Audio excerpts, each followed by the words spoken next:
Hello students, welcome to the online session of Sri Gokulam Public School Guruvayur. Students, we were discussing chapter 9, Financial Management. Today's our topic for discussion is capital structure. Let us first of all see the concept of capital structure. Capital structure refers to the mix between owner's fund and borrowed funds. Or we can also understand the concept in the following way. Capital structure means the proportion of debt and equity used for financing the operation of a business. As you know, in every business there is a need of finance to conduct their day-to-day operation as well as to make an investment in the fixed asset. They need a huge sum. So, a business finance their operation by making use of this capital structure. Capital structure means proportion of debt and equity. Capital structure of a business affects both the profitability and the financial risk. Capital structure can be calculated as debt to equity ratio. Students, you have already studied the calculation of debt to equity ratio in your accountancy chapter ratio analysis. So the formula to calculate the debt to equity ratio is debt divided by equity. So that is the formula to calculate capital structure. The proportion of debt in the total capital is called financial leverage. So it's a very important term, that is financial leverage. What is financial leverage? How much is the proportion of debt in your capital? That is known as financial leverage. As the financial leverage increases, that means as your debt increases, the cost of funds decline because of increased use of cheaper debt, but the financial risk increases. Students, in one of our class, I have explained to you that debt is the cheaper sources of finance, but it is also a riskier finance. So when you make use of this cheaper debt, you are actually, your leverage, financial leverage is actually increasing. Okay? Because you are making use of this cheaper debt. The impact of financial leverage on the profitability of a business can be seen through the formula EBIT minus EPS. What is EBIT? The full form of EBIT is earning before interest and tax, and the full form of EPS is earning per share. So when you make use of this formula, you can come to know whether the financial leverage means use of debt in your capital. So whether the financial leverage on your business is a profitable or not. Let us do a problem to know more about these situations. Company X Limited has total capital employed of rupees 30 lakh. So capital invested or capital employed is 30 lakh in the company X Limited. Tax rate is given as 30%. EBIT, as I told you, earning before interest and tax of the company is 4 lakh. Three situations are given to you. The first situation is there is no debt. So that means unleveraged business or unlevered business. Second situation is there is debt of rupees 10 lakh, and on this debt you have to pay interest 10% per annum.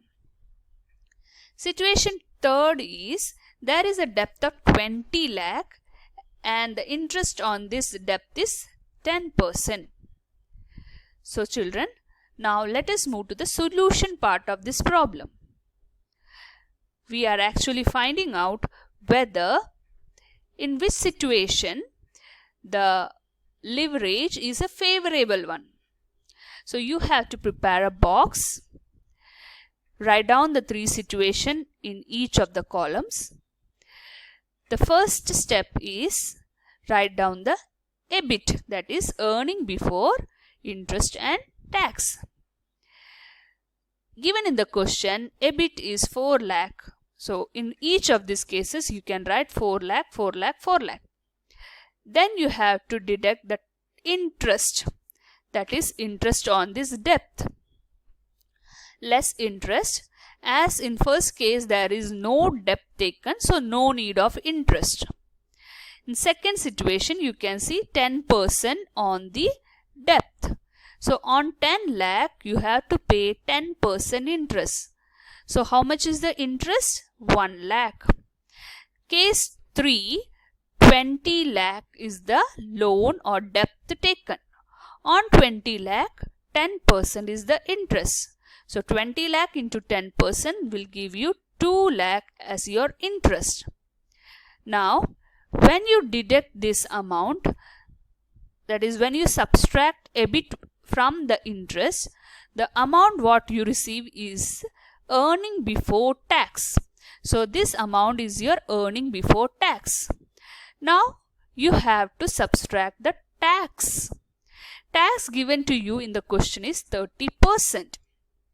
So you have to reduce 4 lakh into 30% tax you have to pay. So 4 lakh into 30% will give you tax amount as 1,20,000. 3 lakh into 30% means 90,000 and 2 lakh into 30% means 60,000.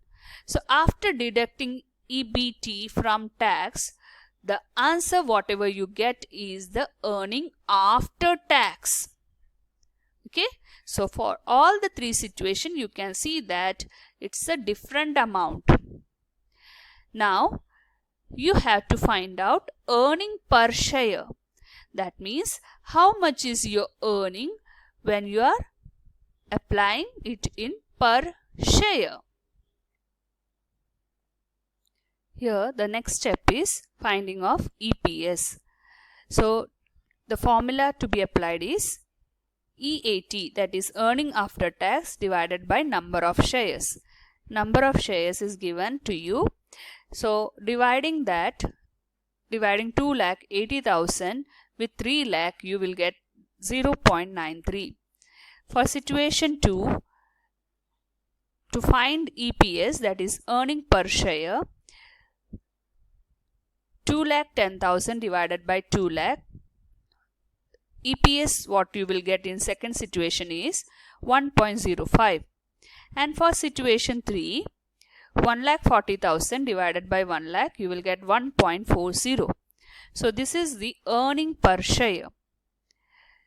The company X Limited earns 0.93 per share if it is unlevered. Unlevered means they have not taken any debt.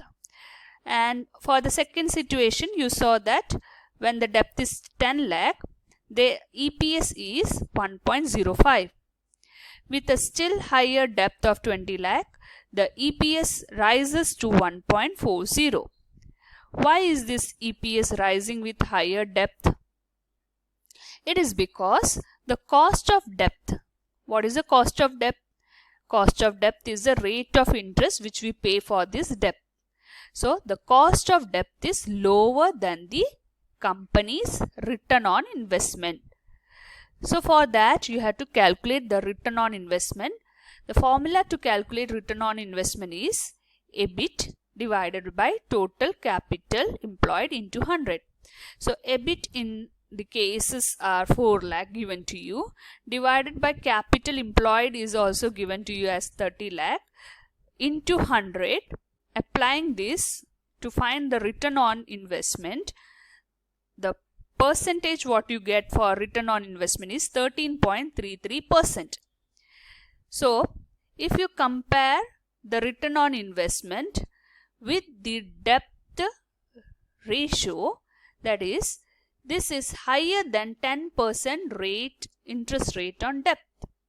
So your return on investment is more than your debt percentage. So with higher use of debt, this difference between ROI and cost of debt increases the EPS. So children, when you go for a higher debt, your return on investment or cost of debt will also increases the EPS. So in this case, we can say that it is a favorable financial leverage. In such cases, companies often employ more of cheaper debt to increase EPS. This is called trading on equity. So children, whenever the debt is cheaper, you have to understand that EPS will increase. Okay, so many a time, whenever the situation is like debt is a very cheaper source, so company normally adopt for cheaper debt to increase the EPS. This type of trading is known as trading on equity.